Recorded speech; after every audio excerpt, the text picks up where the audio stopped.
आता आपण इथून पुढे मावशींच्या गावी मोरेवाडी या ठिकाणी जाणार आहोत आणि तिथे तुम्हाला मी भात शेती कशा पद्धतीने करतात रोपण त्याचं प्रात्यक्षिक तुम्हाला पाहायला मिळेल आणि मला जर संधी मिळाली तर मी देखील भात शेती कशी करतात ते तुम्हाला दाखवणार आहे। मित्रांनो हे बघा, हे भाताचे रोप या ठिकाणी तयार झालेले आहेत आणि या मावशी ज्या आहेत ही भाताची रोपं अशा त्याच्या पेंड्या बनवतात आणि मग त्या एका जागेवरून दुसऱ्या जागी शिफ्ट करतात। तर हे दिसत आहेत या त्यांनी पेंड्या तयार केल्या आहेत। मग अशा पद्धतीने पेंड्या बांधून ज्या जागेत लावायचं आहे त्या ठिकाणी त्या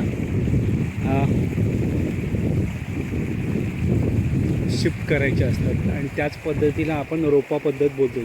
ज्या वेळेस पूर्व मशागत करता येत नाही शेतांची आणि पाऊस जोरात सुरू होतो अशा परिस्थितीत शेतकऱ्याला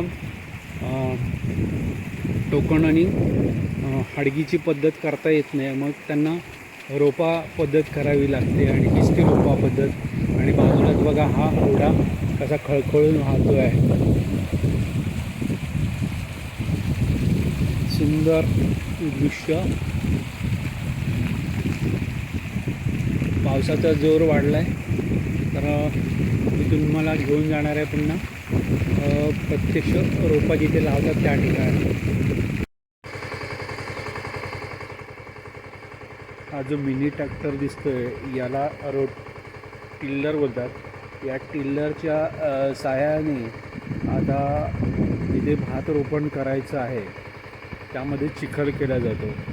हा जो टिल्लर आहे त्याला साईडला ते ब्लेड लावलेले आहेत आणि तो शेतकरी बळीराजा आहे दिसतं आहे की कशा पद्धतीने रोपण करणाऱ्या ओप्यामध्ये टिल्लरच्या सहाय्याने चिखल केला जातो। भरपूर पाणी साठवलं जातं त्या ओप्यामध्ये आणि तिथे चिखल केला जातो आणि जे भात शेती हे रोपण पद्धत रोपा जो बोलला जातो, या रोपा मीन्स एका ठिकाणून भाताची रोपे काढून दुसऱ्या ठिकाणी ट्रान्सप्लांटेशन, आणि हे साधारण तुम्हाला अशा पद्धतीचं दिसून येईल आणि थोड्याच वेळात मी तुम्हाला याची पूर्ण प्रक्रिया दाखवणार आहे। इव्हन मी स्वतः ते रोपण करण्याचा प्रयत्न करणार आहे। ज्यावेळेस पूर्व मशागत करता येत नाही आणि मान्सून चालू होतो, शेतकऱ्याला शेतीची कामे करता येत नाहीत आणि पाऊस कंटिन्यू चालू राहतो, अशा वेळेस पूर्व मशागत करता येत नाही, मग रोपांची लागवड करता येतं। मी जसं बोललो होतो तुम्हाला की मी तुम्हाला रोपा करायसाठी मी स्वतः प्रयत्न करणार आहे आणि नशीब चांगलं आहे की आज मला ती संधी मिळाली आहे।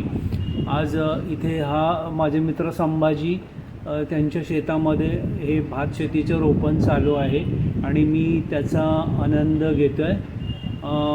प्रत्यक्षात भात शेती करताना जो आनंद येतो तो फार वेगळा आनंद असतो आणि यापूर्वी देखील मी हा आनंद घेतला आहे।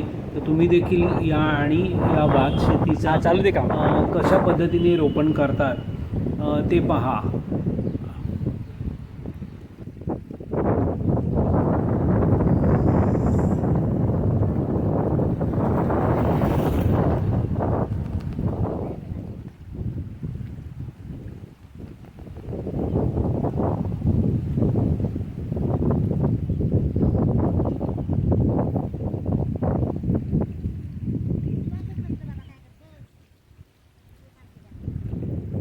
मित्रांनो ही आहे भात शेती आणि ही सुद्धा रोपं पद्धतीने लावलेली आहे आणि आता या शेतामध्ये हे जे शेतकरी काम करतात हा जो प्रकार आहे याला कोळपणी म्हणतात।